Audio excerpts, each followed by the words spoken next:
The Victorian Self-Advocacy Network, VSAN, is a network of 19 self-advocacy groups across Victoria. Hi, I'm Louise. Edward. Romeo. Sarah, I think. Madeline. Bruce. Jody. Beck. Sue. Dwayne. Shona. Mitch. Janet. Elizabeth. Calvin. Jack. Nia. Philip. Strauss. David. Colin. Peter. Catherine. Tim. Ben. Cameron. Heather.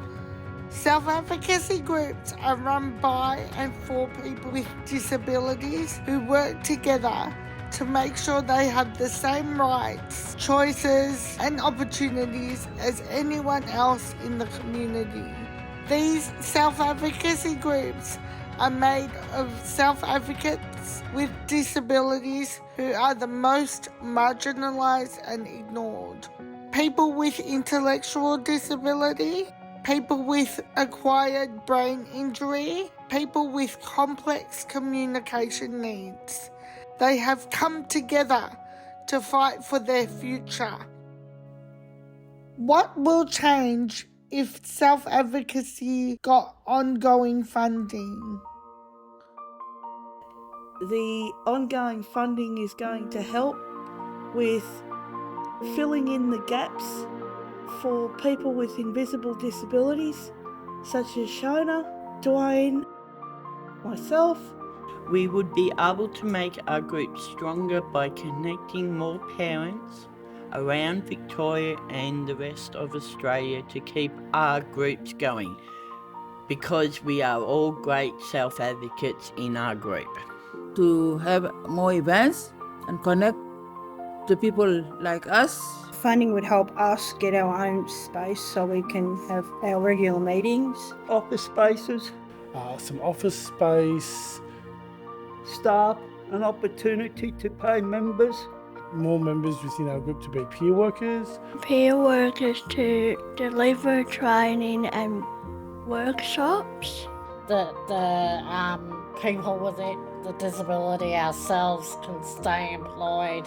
Promotional meeting material and printing supplies. Especially coming from a group like ours which covers a large geographical area, obviously we need a lot of time to get the spread the resources all around the joints, and obviously resources cost money. It would help us travel to all our organisations. Advertising, getting our name out there, getting members. Or just to get more people in the group. I want it to get bigger. Be supported in growing strong networks like this one, so we can run events and talk to each other about our work. Each group could hold the event, and we could all travel to that group and connect with each other more on a regular basis. It would reduce the stress and uncertainty around funding and whether people with disabilities could have jobs. Relieve the organisations of the fear of not getting funding around financial year time. So, yeah, funding for self-advocacy matters. What self-advocacy work will stop without funding? Without funding, my honest fear is that if we don't have funding, we're going to have to close all our doors. And then advocacy will just disappear and we're all going to be isolated. I would feel quite isolated myself if I never got to see my friends at all my other groups, as well as all my vision impaired friends as well. Everything would stop. Even have a safe Bendigo would stop, and it wouldn't be really good. And we won't be able to plan for our future. This is our job. It gives us meaning. Without it, I'll be forced to find work elsewhere, and no one's going to look at me because I have a disability. Especially when you live in regional, where discrimination is very high when it comes to work. And I've been discriminated so many times, so I've lost count. We'll swap groups, then the group will forget how to speak up, all them skills will go down and mental health will go up even more. The health problems. So that's going to cost the government more money supporting our damn bad health. Why should the government keep funding self-advocacy groups? So that you guys, especially the people in the government, can hear directly from us about what's happening. Just on a personal level, I had a brain injury a few years ago and I was told that I couldn't do anything, couldn't get involved in anything. Found out about BIM. I actually got into some work with BIM last year.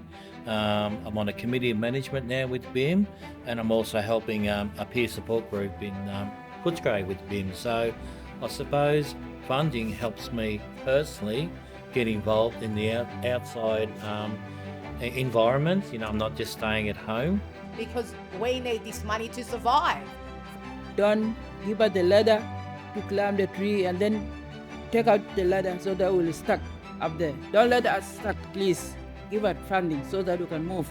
Please, government, sit back and listen to us. And come and talk to us. Don't hide anything. Don't hide away. We need the funding. FUNDS. Thank you. For some groups, funding is due to end on the 30th of June.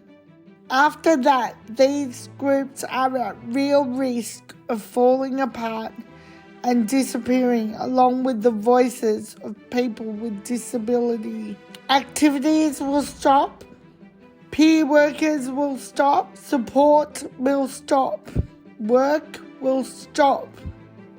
Self-advocacy.